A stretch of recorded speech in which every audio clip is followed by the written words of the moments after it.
Hello everyone, आप सभी का बहुत बहुत स्वागत है हमारे यूट्यूब चैनल में। तो डियर स्टूडेंट, आज हम बताने वाले हैं क्लास जो है 7th क्लास का हिंदी है। ठीक है, किस लिए है? अध्याय 6 है गंगा स्तुति। ठीक है, प्रश्न अभ्यास इसमें का जो भी है वो हम बताएंगे।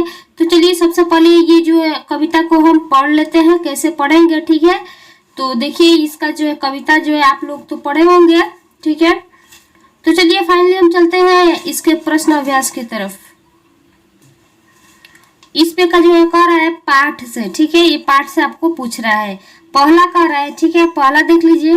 पहला कह रहा है गंगा स्तुति कविता के कवि कौन है। ठीक है, तो इसका जो है उत्तर हम लोग लिखेंगे। यहाँ पे देखिए, यहाँ पे इसका उत्तर लिखिएगा। गंगा स्तुति कविता के कवि विद्यापति है। ठीक है, तो ये आप लोग लिख लीजिएगा। ठीक है, तो चलिए दूसरा देखते हैं। दूसरा कह रहा है गंगा के किनारे को छोड़ते समय कवि की आंखों से आंसू क्यों बह रहे थे। ठीक है, तो इसका दूसरा का जो है उत्तर देख लीजिए।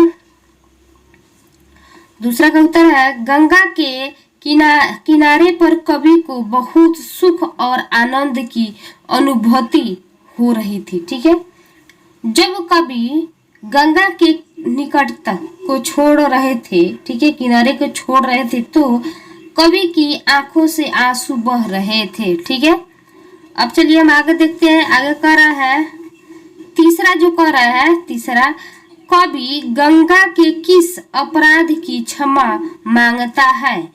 तो इसका उत्तर है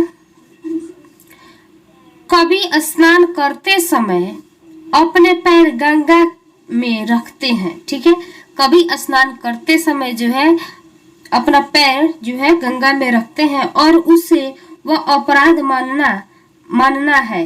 ठीक है, तथा इसके लिए क्षमा मांगता है। ठीक है, तो चलिए आगे देख लेते हैं। आगे पूछ रहा है चौथा में कविता की निम्नलिखित पंक्तियों को पूरा कीजिए। ठीक है, पूरा कर रहा है, इसका जो है जो छूट गया है उसे पूरा करना है। तो दो दिया है, ठीक है, क और ख। तो क में कह रहा है कि करब जप तप जो जोग ध्ययाने। ठीक है, कि करब जप तप जोग ध्ययाने। ठीक है, तो चलिए हम देख लेते हैं।